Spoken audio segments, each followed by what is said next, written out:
সচিমার মনটা কুগাইছে, আর আমার নিমাই থাকবে না। অদ্বৈত প্রণাম করেছে, চোখের জল পড়েছে, বুঝতে পেরে গেছে আর নিমাই থাকবে না। এইবার সচিমা যখন কাঁদছে, সচিমা চোখের জল ভগবানের পাটা ভেসে যাচ্ছে। যখন নিমাইয়ের চরণ ভেসে যাচ্ছে, নিমাই বলছে অদ্বৈত আর কেঁদো না, দাদা ওদিকে আমার মা কাঁদছে, আমি একটু মার কাছে যাই, একটু তুমি দাঁড়াও, আমার মার বড় কষ্ট হচ্ছে, বড় কাঁদছে। ছুটে গেছে নিমাই, মার কোমরটা জড়িয়ে ধরে বলছে ওমা, মা তোমার চোখে জল কেন, মা তুমি কাঁদছো কেন? আচ্ছা বাবা, ডাক্তার যদি বলে দেয় তোমার সন্তানকে তুমি চিকিৎসা করছো কিন্তু বেশি দিন আর থাকবে না তোমার কাছে, যদি মা জানতে পেরে যায় সে মায়ের অবস্থা কেমন হয়? সচিমা তো বুঝতে পেরে গেছে নিমাই আর থাকবে না। কাছে দাঁড়িয়ে দাঁড়িয়ে নিমাই এসে মার গলা জড়িয়ে ধরে বলছে ওমা, মা গো তোমার চোখে জল কেন, তুমি কাঁদছো, তুমি আমায় বলো তুমি কেন কাঁদছো? মা তাড়াতাড়ি করে জলটা মুছে নিয়ে বলছে কই বাবা, আমি কাঁদিনি তো, আমি কাঁদবো কেন, আমি কাঁদিনি। মা, জগতে সবাই মিথ্যাবাদী, তুমি আমার মা হয়ে তুমিও মিথ্যা বলছো। কি বাবা, জগতে আমাদের মতো মিথ্যাবাদী আর কেউ আছে? আমরা বললাম কৃষ্ণ ভজন করব, কেউ করছি না বাবা, সারাদিন শুধু বিষয় বৈভবে ডুবে রইলাম, আমার আমার করে গেলাম।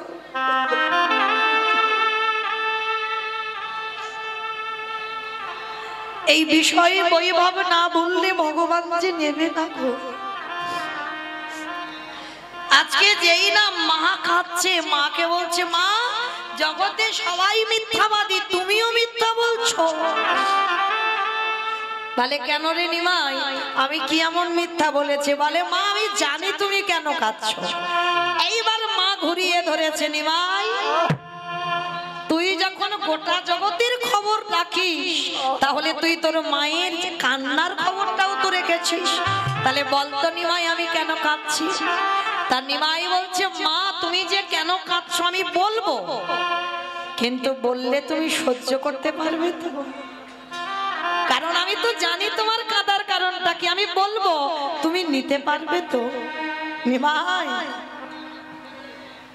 তোর 8টা দিদিকে হারিয়েছি,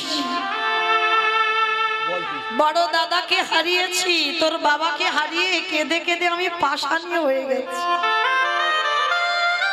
আমার আর কোনো দুঃখতে দুঃখ মনে হয় না, কোনো শোকে আমার শোক মনে হয় না, আমার হৃদয়টা পাষাণের থেকে আরো কঠিন হয়ে গেছে। বল বাবা, আজ আমি তোর মুখ থেকে শুনবো আজকে তুই আমি কেন কাঁদছি। তবে শোনো মা, আমার কথাটা শুনবার পর তোমার হৃদয়টা ভেঙে চৌচিরে হয়ে যাবে, তুমি শক্ত করে তোমার হৃদয়টা ধরে রেখো। তুমি কাঁদছো এই কারণে তুমি জানতে পেরে গেছো যেদিন তোমার নিমাইয়ের 24 বছর বয়স হবে সেদিন তোমার নিমাই সারা নদিয়াবাসীকে কাঁদিয়ে তোমাকে কাঁদিয়ে চির জনমের মতো হয়ে যাবে সর্বত্যাগী সন্ন্যাসী। নিতাই গৌর হরি বল হরি বল। যেই না বলল সর্বত্যাগী সন্ন্যাসী, সঙ্গে সঙ্গে নিমাই বলল তবে মা আমি কথা দিলাম, তুমি না বললে তো আমি যাব না, তুমি যেদিন বলবে নিমাই তুই চলে যাবি সেদিন চলে যাব, তার আগে জগতে আমার কেউ কোথাও পাঠাতে পারবে না। আর তবে মা আমি যাব বটে, আমার যাওয়ার পর আমি 3টে জায়গায় সর্বদাই থাকবো। কোথায় জানো? ওই রাঘবের আলয়ে, ওই নিত্যানন্দ নগর,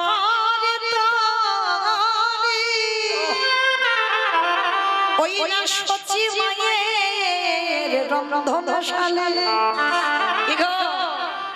রান্না করতে গিয়ে যদি একবার কেউ সচি মাকে স্মরণ করতে পারো, তার রান্না স্বাদই আলাদা হয়। কেন? নিমাই তিনটে জায়গায় সন্ন্যাসের পরেও বর্তমান আছে। কোথায়? রাঘবের আলয়ে, নিত্যানন্দ নর্তনে, সচি মায়ের রন্ধনে। তা এইবার নিমাই বলছে, ওমা তুমি কেঁদো না, আমি কথা দিলাম তুমি বললে আমি তবে যাব। কিন্তু বাবা আপনারা আমরা তো সবাই জানি সেই নিমাই 24 বছর বয়সে সন্ন্যাসী হয়ে গেল। তাহলে ভালো করে বিচার করে দেখে, আমরা একটা সন্তান হারিয়ে পাগলিনী হয়ে যাই। আর সচিমার দশাটা কি গো? প্রথমে 8টা মেয়ে চলে গেল, দ্বিতীয়বারে বড় ছেলেটা চলে গেল, আবার ছোট ছেলেটাও চলে গেল। তাহলে কেমন মা অপরাধ করেছিল? নিশ্চয়ই তো বাবা কোনো অপরাধ ছিল, যার জন্য মায়ের এই দশা। অপরাধটা কি জানো? এই অপরাধের কথা শুনতে গেলে বাবা আমাদের যেতে হবে একটুখানি সেই ত্রেতা যুগে রঘুপতি রামচন্দ্রের অবতার, যার জন্য সচিমা কলিযুগে বসে বসে কাঁদছে অতগুলো ছেলে মেয়ে হারিয়ে। তাহলে অপরাধটা করেছিল কবে? শুনে নাও বাবা। যেদিন রামচন্দ্র গেল 14 বছর বনবাস। আচ্ছা বলেন তো মা, 15 বছর হলো না, 10 বছর হলো না, 13 বছর হলো না, একেবারে 14 বছর কেন হলো? কইকেয়ী মা কি স্বামীর কাছে বলতে পারতো না যে আমার রাম 10 বছর বনে যাক, 13 বছর বনে যাক, 12 বছর যাক, 15 বছর যাক? 14 বছর বললো কেন? কি বাবা কারণ যদি না থাকতো তাহলে 14 বছরের উপরে চাপ দিয়ে বলতে পারতো?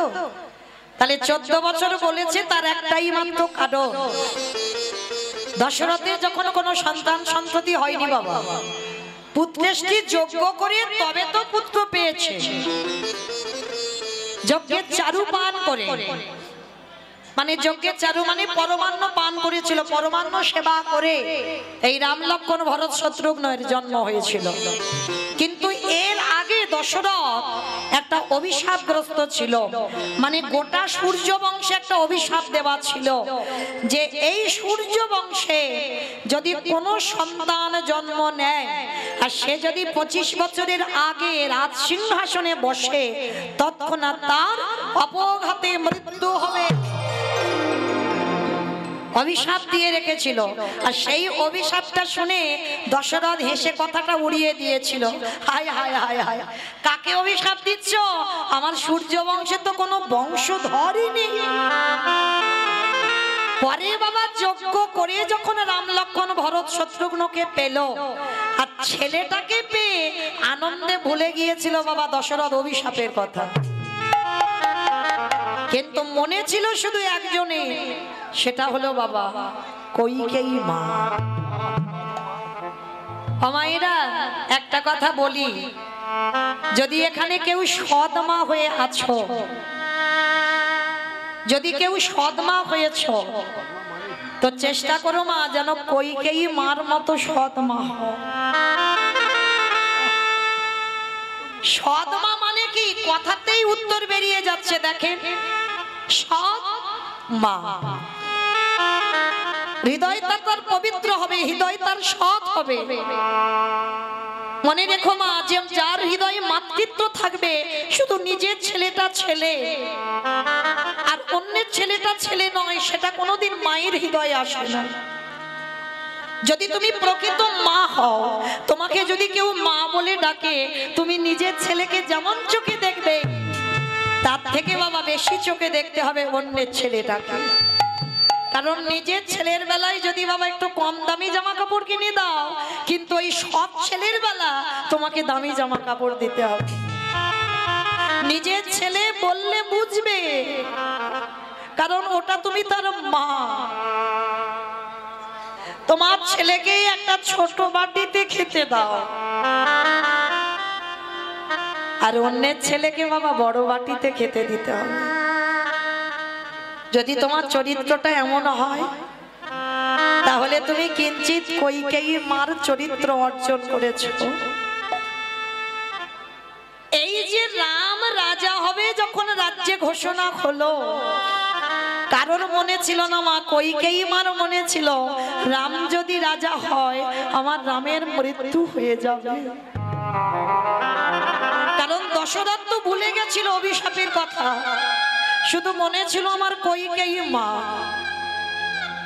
আমার রাম যদি রাজা হয় আমার রামের মৃত্যু হবে। কারণ অভিশাপ আছে 25 বছরের আগে রাজা হওয়া যাবে না।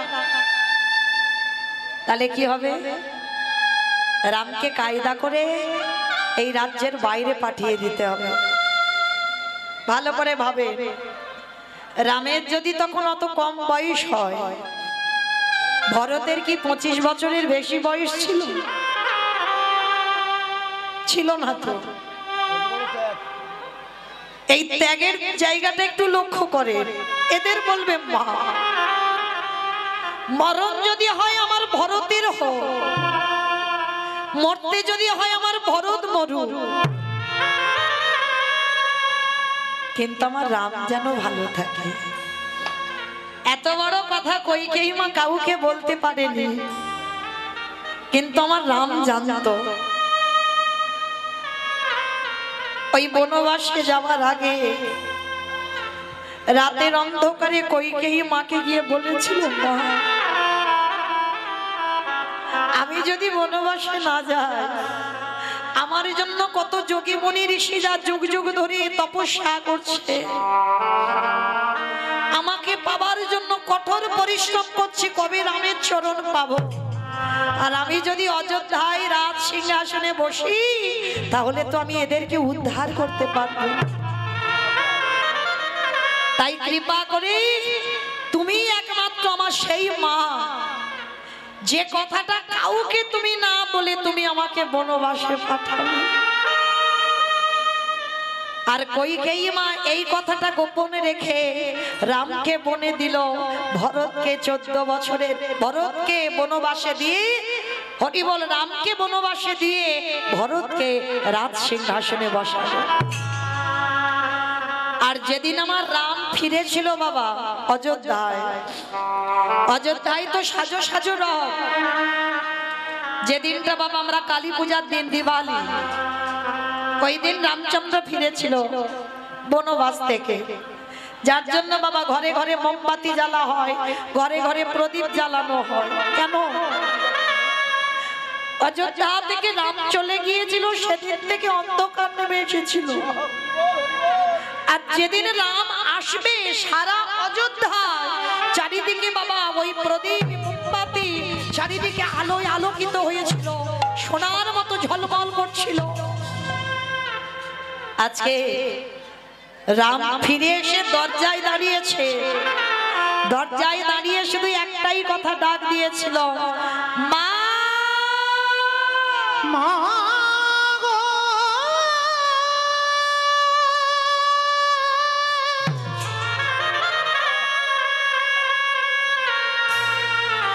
ওগো জননী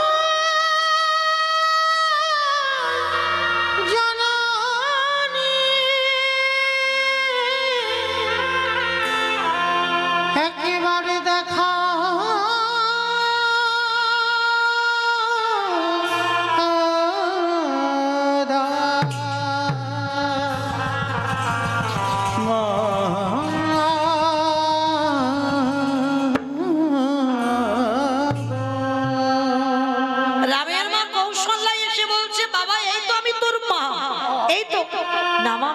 ডাকিনি তো।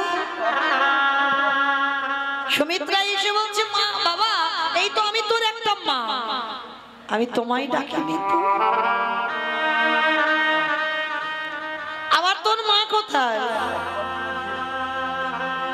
রাম 14 বছর পরে ফিরে এসে বলল, মা আমার কইকেয়ী মা কোথায়? চুপ, একটা কথা বলবি না। যে মা তোকে 14টা বছর বনবাসে দিল, যে মা তোর বাবার প্রাণটা নিয়ে নিল, সেই কইকেয়ী মাকে আমরা সবাই কারাগারে বন্দী করেছি। ওর মুখ আমরা কেউ দেখি না। রামচন্দ্র ওইখানেই বসে পড়েছি।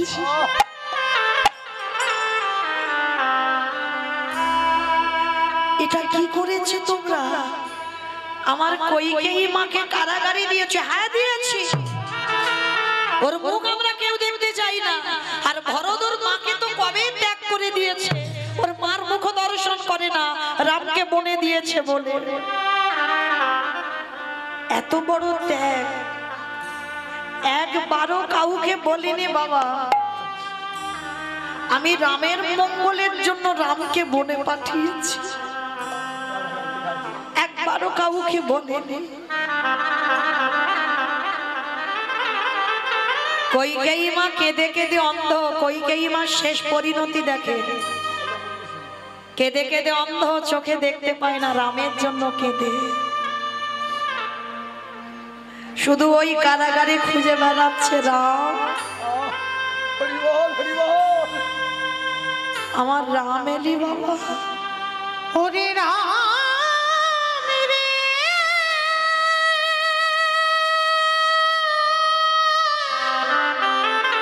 কতদিন আর কাঁদবো বলবো, কতদিন?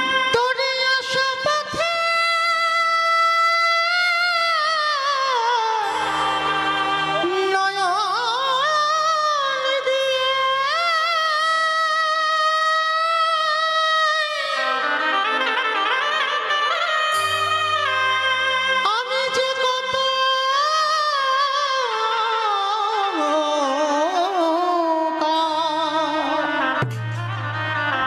আমি যে কত কাটিয়ে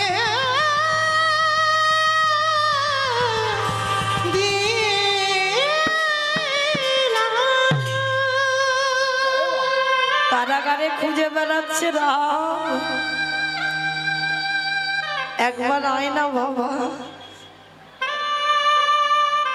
মরার আগে একবার অন্তত তোকে দেখে যেন যেতে পারি। চোখে দেখতে পাই না। রাম বনবাস থেকে ফিরে সবার প্রথমে কারাগারের দরজায় গিয়ে আছাড় খেয়ে রামের মাথাটা কইকেয়ী মার চরণে। নিতাই গৌর হরি বল, হরি বল, হরি বল। যিনি বিশ্বের স্রষ্টা মালিক ভগবান, তার মাথাটা পড়েছে কইকেয়ী মার চরণ। কে কে আমার পা দুটো জড়িয়ে ধরলি? কে? সর্বাঙ্গে হাত বুলাচ্ছে, চোখে তো দেখতে পাচ্ছে না। রাম বলে উঠল, মা। কে? কেমন মা বলি ডাকলো? কে তুই? আমি তোর রাম, নয়ন জলে মায়া।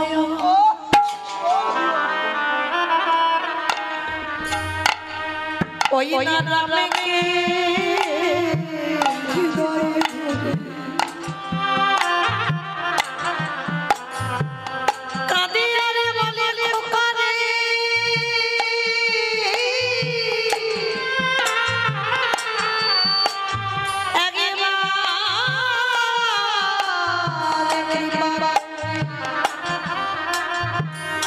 একবার করুণা করে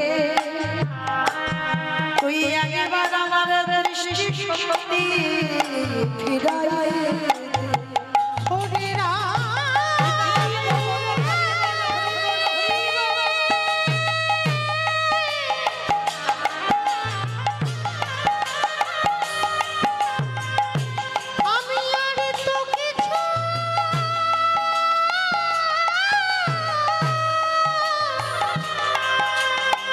কিছু চাহি না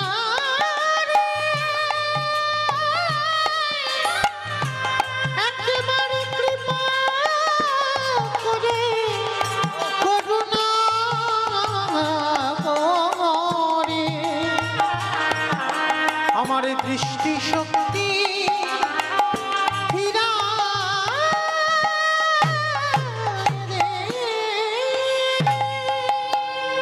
আমি ভক্ত বড়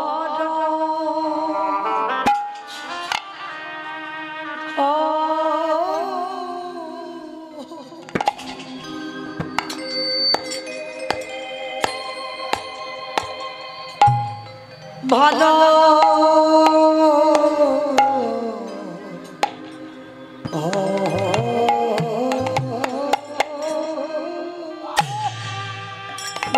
ভালোবাসি আমি যে ভক্তের লাগি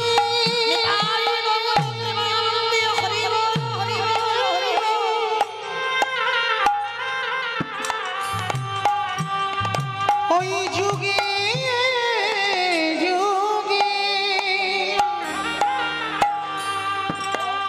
যুগে যুগে ভক্তের কাছে আসি। আমি যে ভক্ত বড়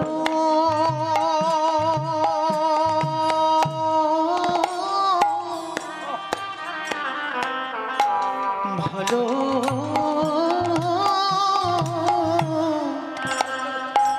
ভালোবাসি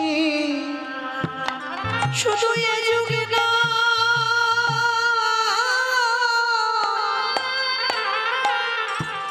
প্রতি যুগে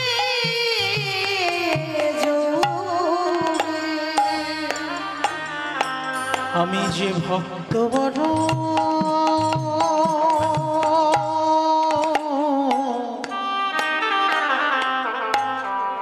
বড় ভালো ভালোবাসি যে করে আমার আশি তারে করে শোভনা তবু যদি না ছাড়ি আমার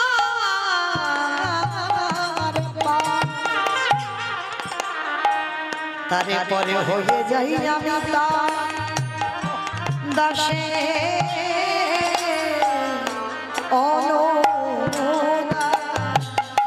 যে যদি নয়ন গলে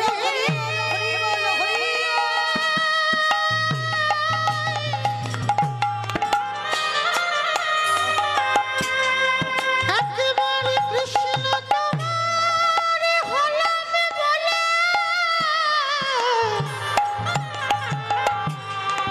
ডাকার মতো করে ডাকিতে পারে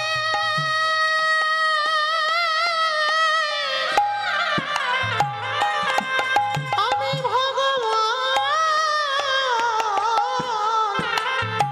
ভগবান হয়ে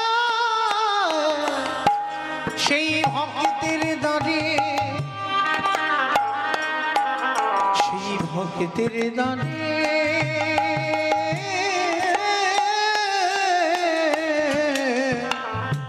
বাধা পড়ি সেই কইকেয়ী মা এত ভালোবাসতো আমার রামকে কিন্তু কৌশল্যামার অভিশাপে রামকে পরের জন্মে কইকেয়ী মার গর্ভেই আসতে হলো। যখন রাম বনে গেল কৌশল্যা কেঁদে অভিশাপ দিয়েছিল কইকেয়ী আমি তো 14 বছর কাঁদবো তারপরে রামকে কোলে পাবো একদিনে যদি আমার রামকে আমি ভালোবেসে থাকি তোকে আমি অভিশাপ দিয়ে রাখলাম 14 বছর পরে রাম ফিরে পাবো কিন্তু আমি একজন মা হয়ে তোকে অভিশাপ দিলাম যতবার তুই জগতে সন্তানের জননী হবি ততবার তোকে জনমে জনম পুত্র হারা হতে হবে। ওরে কইকেয়ী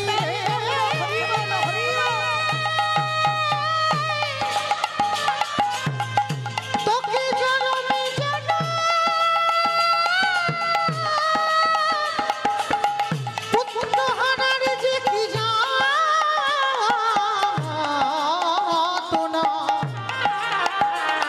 তোকে জনমে জনম বুঝিতে হবে। মনে রাখেন অভিশাপ দিল জনমে জনম তোকে ভোগ করতে হবে সন্তান হারাবার বেদনা সেই কৌশল্যার অভিশাপে কইকেয়ীকে আসতে হলো দেবকী হয়ে। দেবকী হয়ে প্রথম গর্ভে 6টা সন্তান হলো। কংস মামার হাতে মৃত্যু হলো। সপ্তম গর্ভে এলো বলরাম। ওই বসুদেবের প্রথমা পত্নী রোহিণীর গর্ভে চালনা হলো। অষ্টম গর্ভে এলো কৃষ্ণচন্দ্র। ওই কংস মামার হাত থেকে বাঁচবার জন্য বাবা বসুদেব ভাদ্র কৃষ্ণাষ্টমী তিথিতে ওই কৃষ্ণকে কোলে করে নিয়ে মাথায় করে নিয়ে ওই নন্দালয়ে রেখে এলো। জগৎকে কৌশল্যা হরিবল কৌশল্যার অভিশাপে কইকেয়ীকে দেবকী হতে হলো। আর সেই দেবকী হয়ে 8টা সন্তান প্রথমে জন্মে হারালো। ওই দেবকী মার দ্বিতীয় জন্ম হলো গুন্ডিচা মা। গুন্ডিচা মা মানে ইন্দ্রদম্ন রাজা স্ত্রী। জগন্নাথ ধাম পুরী ধাম যে প্রতিষ্ঠা করেছিল ইন্দ্রদম্ন রাজা, ওর স্ত্রী যার নাম হলো গুন্ডিচা। আর ওই গুন্ডিচা একটা নয়, দুটো নয়, তিনটে নয়, 10টা নয়, কটা 18টা সন্তান হলো। যারা যাবেন দেখবেন 18টা ছেলে মাথার রক্ত দিয়ে 18 নালা হয়ে আছে। জগন্নাথ দেখলে হবে না, জগন্নাথ দেখতে গেলে আগে 18 নালা দেখতে হবে। 18 নালা দেখবার পর ওই যে জগন্নাথ ধামে গিয়ে গরুর স্তম্ভ ওইটাকে প্রণাম করতে হবে, তারপরে তোমার জগন্নাথ দেখায় ফল মিলবে। তাহলে গুন্ডিচার 18টা সন্তান হলো। 18টা ছেলের রক্তেতে হলো 18 নালা। ভেবে দেখেন বাবা, হিসাব করে রাখবেন। প্রথম জন্মে 8টা গেল দেবকী, দ্বিতীয় জন্মে গুন্ডিচা হয়ে 18টা সন্তান গেল। সেই গুন্ডিচা মার তৃতীয় জন্ম হলো নদিয়ার মাটিতে। ওই নীলাম্বর চক্রবর্তীর কন্যা শচী ঠাকুরা। শচী মায়ের প্রথম 8টা কন্যা সন্তান মারা গেল। যেটার কথা আগেই বললাম, অদ্বৈতের প্রণামী 8টা মেয়ে মরে গেল। বড় ছেলে বিশ্বরূপ সন্ন্যাসী হলো। ছোট ছেলে নিমাই এলো। ওই 24 বছর বয়সে শচী মাতাকে কাঁদিয়ে, বিষ্ণুপ্রিয়াকে কাঁদিয়ে, সারা নদিয়ার মানুষকে কাঁদিয়ে নিমায়া চললেন সন্ন্যাসী হয়ে। ওই কলির জীবকে বোঝাতে চাইল, কলির জীব আমি আমার মাকে ছেড়ে দিলাম না, আমি আমার রাধারানীকে ছেড়ে দিই নাই, আমি আমার নিজেকেও ছেড়ে দিই নাই। তাই জগতের কলির জীব তোদের পায়ে পড়ে বলে রাখি, ভজন যদি করতে হয় সকাল সকালে কৃষ্ণ চরণ আশ্রয় কর।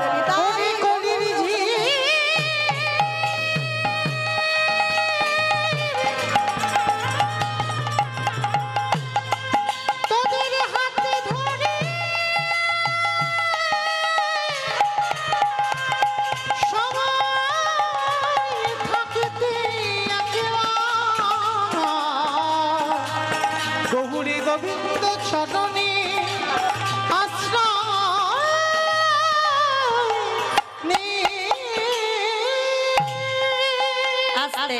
তাহলে পরিষ্কার বোঝা গেল মা কৌশল্যা নন্দন রামকে 14 বছর বনে দেওয়ার অপরাধে সেই কৌশল্যার অভিশাপে প্রথম জন্মে দেবকী হয়ে 8টা গেল, দ্বিতীয় জন্মে গুন্ডিচা হয়ে 18টা গেল, তৃতীয় জন্মে শচী ঠাকুরানী হয়ে 10টা চলে গেল।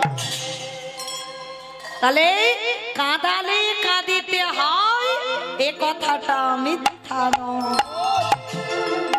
ব্যাংকে টাকা রাখলে বাবা যেমন সুদে আসলে বেড়ে যায়, যদি কেউ আমরা অজান্তে অপরাধ করে ফেলি সেটাও বাবা ব্যাংকের টাকার মতো সুদে আসলে বেড়ে যাবে যাবে যাবে। তাহলে যদি এই সাধু সঙ্গ করা যায়, ভক্ত সঙ্গ করা যায়, তাহলে বাবা যদি কিঞ্চিত আমাদের খণ্ডন হয়। তবে ভজন করলে হবে না, কি করতে হবে? ভক্ত চরণ তলে গড়া গড়ি দাও।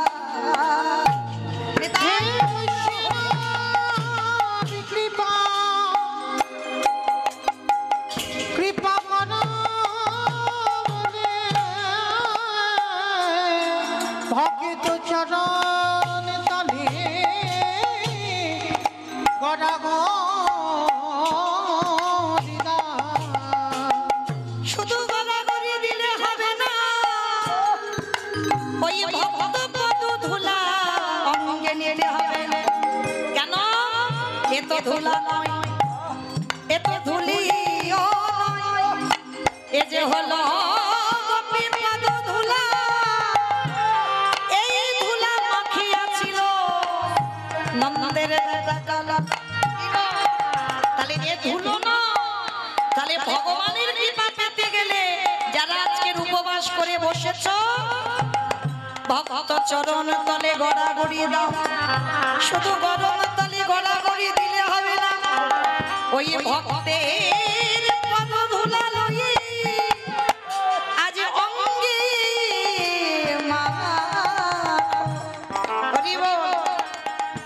অঙ্গে মাখয়া নয়ন জলে ভাসো।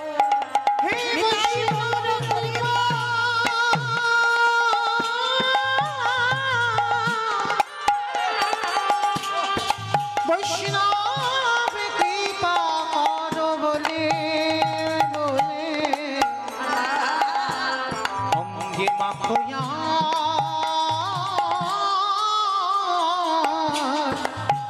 নয়নে জলে ভাসো। তাহলে মাইরা পরিষ্কার আমাদের বোঝা গেল, সেই যে অদ্বৈত আচার্যের আহ্বানে ব্রজেন্দ্র নন্দন কৃষ্ণ কলিকালের মাটিতে এলো। আর শুধু একা নয়, আর একজনকে সাথে করে নিয়েছে সেখানে, জানো? নিতাই যারে দেখে তারে বলে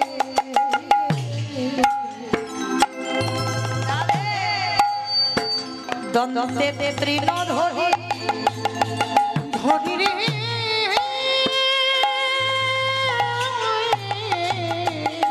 আস্তে। অমাইরা, তৃণ মানে কি গো? খড় ঘাটাঘাটি। তৃণ মানে ঘাস। নিতাই চাঁদ দাঁতে ঘাস নিয়েছে বাবা। কেন ঘাস নিয়েছে? একটা কিরকম ব্যাপার হচ্ছে না, কথাগুলো দেখো। দাঁতে ঘাস নিয়েছে, দাঁতে ঘাস নেবে কেন? হরিনাম করবে কব। সেই যে বাবা নিমায়ের মতো, সেই গোপাল চপল গোপাল বলেছিল না, হরিনাম করবি কর, কিন্তু দরজা বন্ধ করে হবে কেন? হ্যাঁ, যার জন্য তো বৈষ্ণব অপরাধ করে ফেলেছিল না, বলে হরিনাম করবে করুক নিমাই, কিন্তু দরজা বন্ধ করবে কেন? কিন্তু বাবা ভগবানের বিচার আর আমাদের বিচার কি এক হয়? সারা দিনের বেলা কীর্তন হতো ওইটা বহিরঙ্গ ভক্তদের নিয়ে, আর রাত্রিবেলা যে কীর্তনটা হতো বাবা ওটা রস কীর্তন।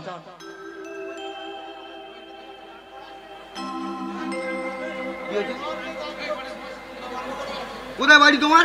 আস্তে আস্তে আস্তে শুনেছো? বেশ, এখানে করে না, কোথায় ছিল তুমি? আস্তে আস্তে আস্তে।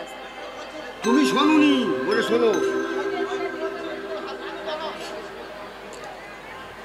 তাই চলেন সেই নিতাই চাঁদ আজকে কি করেছে? নবদ্বীপের অলিতে গলিতে নিতাই যারে দেখে তারে পদ ধরে বলে,